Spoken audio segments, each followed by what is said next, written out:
বাংলাদেশকে সবচেয়ে কম দামে গরুর মাংস দিতে চেয়েছিল ব্রাজিল। সাবেক স্বৈরাচারী হাসিনার সময় অনেক সস্তায় গরুর মাংস রপ্তানির প্রস্তাব দিয়েছিল দেশটি। বছরে মাথাপিছু 100 কেজি গরুর মাংস খায় ব্রাজিলের মানুষেরা, তবে বাংলাদেশে সেটি অনেক কম। বাংলাদেশের গরুর মাংসের দাম আকাশচুম্বে।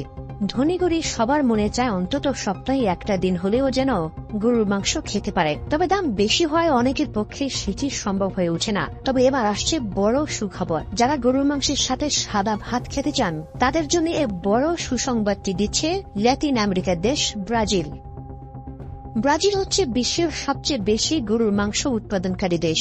ফুটবল বিশ্বের জনপ্রিয় দেশটি বিভিন্ন দেশে গরুর মাংস রপ্তানি করে থাকে। গত বছর বিশ্বের 116টি দেশে গরুর মাংস রপ্তানি করেছিল। সে বছর বিশ্বের সবচেয়ে বেশি গরুর মাংস রপ্তানিকারক দেশ ছিল ব্রাজিল। হাসিনা সরকারের সময় গরুর মাংস রপ্তানি করতে না পারলেও হাল ছাড়েনি দেশটি। বাংলাদেশের প্রেক্ষাপট পরিবর্তন হয়েছে।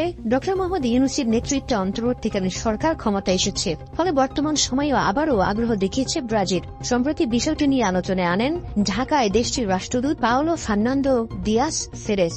রাজধানীর একটি রেস্তোরাঁয় আয়োজিত এক সংবাদ সম্মেলনে একথা জানান ব্রাজিলের রাষ্ট্রদূত।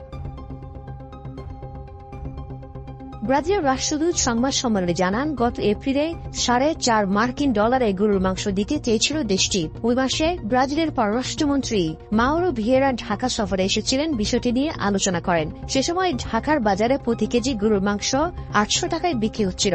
সার্টিফিকেট পাওয়ার জন্য কিভাবে দৌড়ঝাঁপ করেছিলেন প্রথমে প্রাণী সম্পদ মন্ত্রণালয়ে, সেখান থেকে বাণিজ্য মন্ত্রণালয়ে। তবে বিষয়টি এখনও প্রক্রিয়াধীন। আশা করছেন এবার অনুমতি পাবার। গরু মাংসের রপ্তানির পাশাপাশি দুই দেশের মধ্যে নতুন বিনিয়োগ করতে চায় ব্রাজিল। কৃষি, ওষুধ শিল্প, নবায়নযোগ্য জ্বালানি সহ নানা খাতে বাণিজ্য বিনিয়োগের মাধ্যমে ব্রাজিল ও বাংলাদেশ পরস্পরের সঙ্গে কাজ করতে পারবে। অনুমতি পেয়ে 494 টাকা কেজি হারে বাংলাদেশে গরুর মাংস রপ্তানি করতে চায় ব্রাজিল।